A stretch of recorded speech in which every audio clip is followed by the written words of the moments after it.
Hi எல்லாருக்கும் வணக்கம். நான் இன்ஜினியர் கௌரி சங்கர்.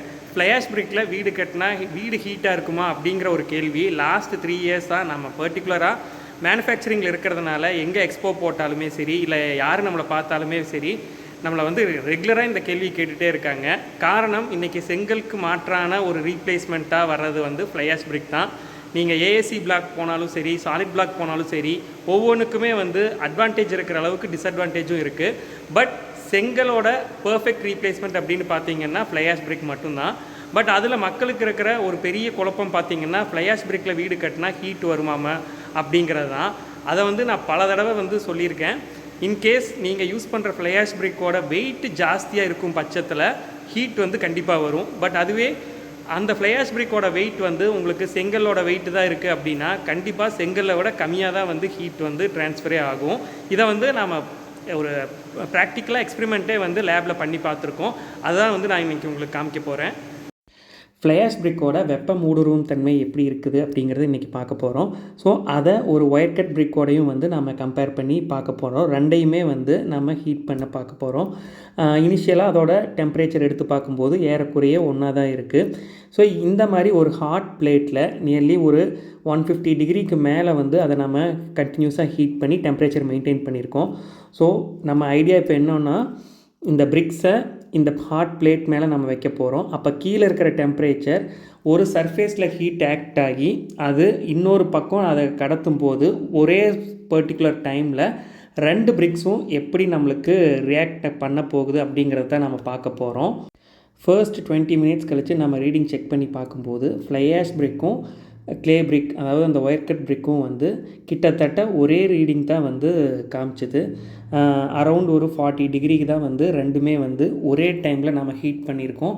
அப்போ அந்த சர்ஃபேஸில் வந்த டெம்பரேச்சர் கிட்டத்தட்ட ரெண்டுமே வந்து அரவுண்ட் அந்த 40 டிகிரியே தான் வந்து மெயின்டைன் ஆகிடும். மறுபடியும் ஒரு 10 மினிட்ஸ் இன்டர்வெல்லில் செக் பண்ணி பார்க்கும்போதுமே வந்து fly ash brick and clay brick செங்கலுமே வந்து ஒரே ரீடிங் தான் இருந்தது. கிட்டத்தட்ட ஒரு 43 டிகிரி 44 டிகிரி தான் வந்து ரெண்டுமே வந்து ரீடிங் வந்து மேக் அவுட் ஆச்சு. ஸோ ஃப்ளை ஆஷ் பிரிக்கை ஒரு ப்ராப்பரான ப்ராடக்டாக நம்ம மேக் அவுட் பண்ணும்போது, கரெக்டான ப்ரொப்போர்ஷனில் ஃப்ளை ஆஷ் நம்ம ஆட் பண்ணி பண்ணும்போது செங்கலை விட ஒரு பெட்டரான ப்ராடக்டாகவே வந்து நம்ம கொடுக்க முடியும்.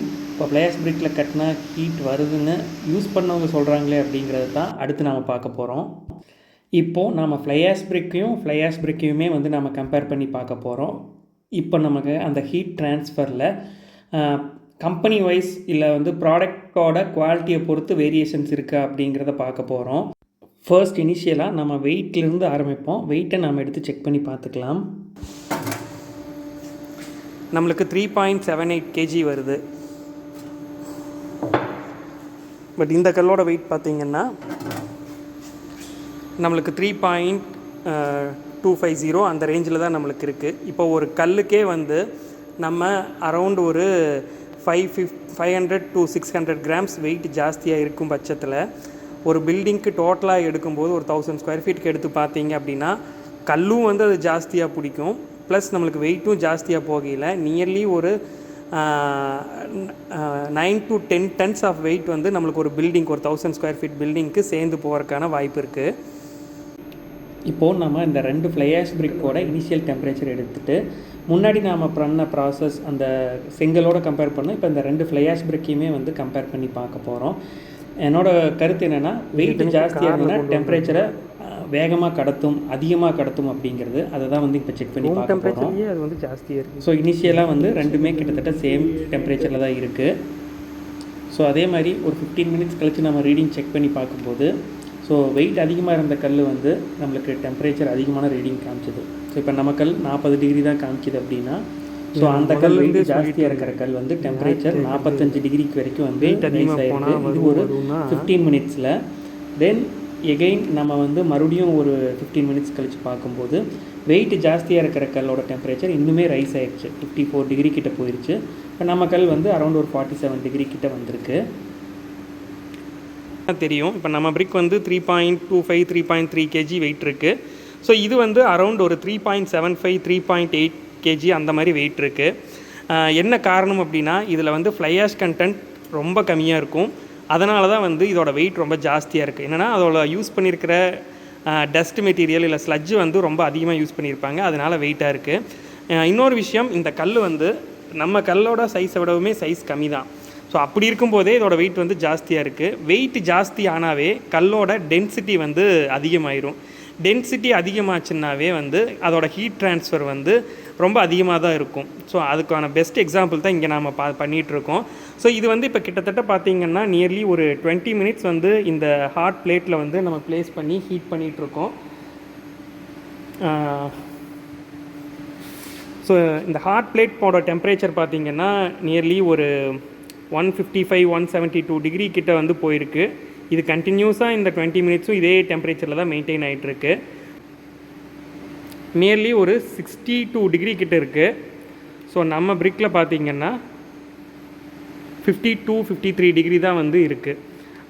ப்ராக்டிக்கலாக பார்க்கும்போது வந்து நம்மளுக்கு 170 டிகிரி என்விரான்மெண்ட்டில் வந்து ஆக்ட் ஆக போகிறதில்ல. பட் நமக்கு வரப்போகிற மேக்ஸிமம் அந்த 35-40 டிகிரி செல்சியஸ்லேயே பார்த்திங்கன்னா நம்மளுக்கு கண்டிப்பாக இதில் வந்து பண்ணும்போது நம்மளுக்கு ஒரு 1 டிகிரி 1.5 டிகிரி வந்து உள்ள ஹீட் வந்து ஜாஸ்தியாக தான் இருக்கும் அப்படிங்கிறது வந்து என்னோடய கருத்து.